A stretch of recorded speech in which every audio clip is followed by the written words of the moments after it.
everybody, welcome to my next movie review. In this movie review, I know that I kind of ripped on one of the stars of this movie in a previous movie review, but that's because it was associated with that particular movie that this guy did. And,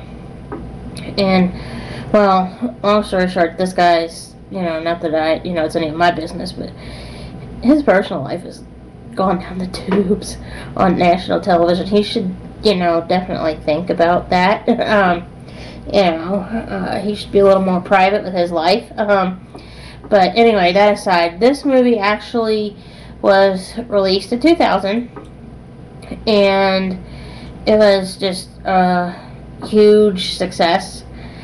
And it,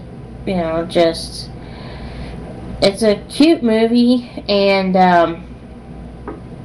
it's got one of my favorite actresses in it as a small role. It's Bette Midler. Of course, it's this movie here, What Women Want, with Helen Hunt and Mel Gibson. I know I kind of ripped on Mel in Passion of the Christ for being a dork. Well, I'm being polite. Well, what it is, if you've not seen the movie, you've got to watch this, especially if you're a guy. What it is this guy, played by Mel Gibson, is, well, if you looked it up on Wikipedia, it'd say he was a chauvinist, but he's a jerk, basically. Well, I would call him a jerk. He, is just, he's an egotistical, self-righteous, it's all about me, alpha, as Wikipedia said, let's see, an alpha male type person, who grew up with his Las Vegas showgirl mom, and just basically, just thinks he's, the stuff. Well, anyway, he gets this new boss that ends up taking the position he was up for a promotion for, named Helen Hunt. Helen Hunt's character comes in, and her name is Darcy McGuire, and Mel Gibson plays a ad executive named Nick Marshall. He's skilled at selling stuff to men, like,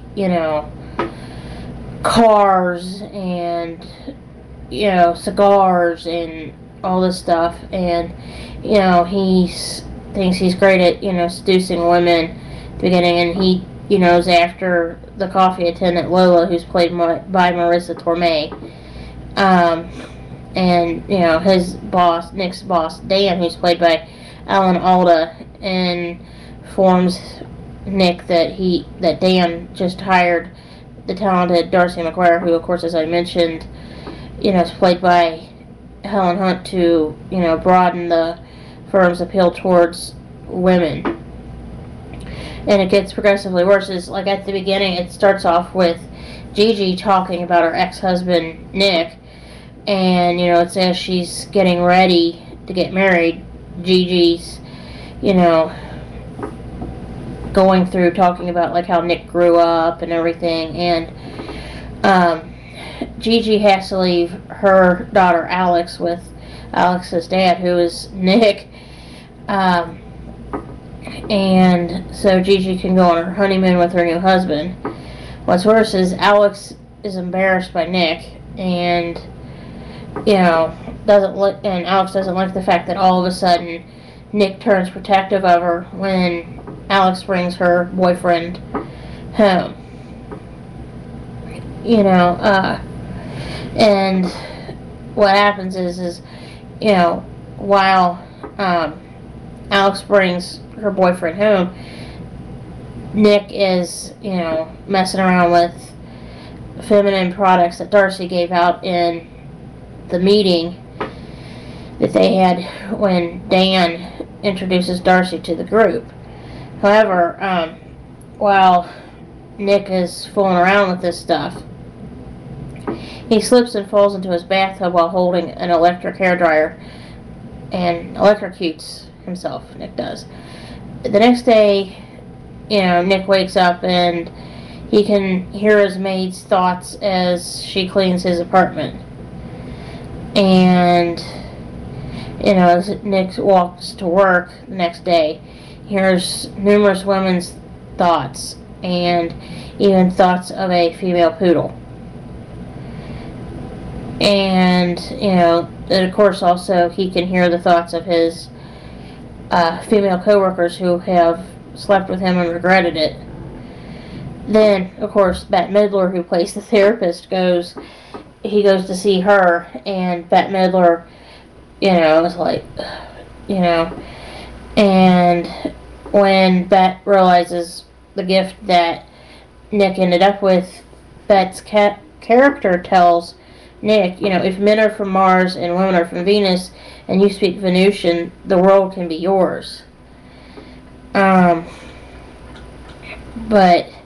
it gradually goes on where Nick plagiarizes on Darcy's thoughts and, uses them as his own, comes up with, different things, and eventually Nick gets the Nike ad campaign done up.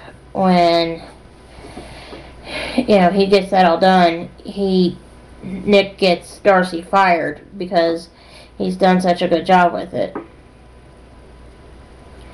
And of course, at the end of the movie, Nick loses this gift when he goes to talk to an assistant named Erin, who's played by Judy Greer, because Nick overheard Erin contemplating suicide. Of course, Nick's also reconciled with his daughter when the boyfriend rejects her. And, it's just, the whole thing is just really a cute movie. One of my favorite characters is Alexandra, or Alex Marshall, because it's just like, I felt for her, like having a dad that's a jerk.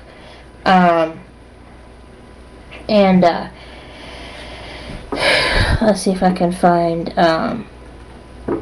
okay, Lauren Holly plays Gigi, and I think she was very pretty in this, movie. And of course, Bette Midler doesn't get credit for her part as the therapist. It's her character's name was Dr. J.M. Perkins. Well, anyway, I just wanted to share this movie with you, and I do strongly suggest getting What Women Want and watching it. It's a cute movie. So hang on, I've got some more movies.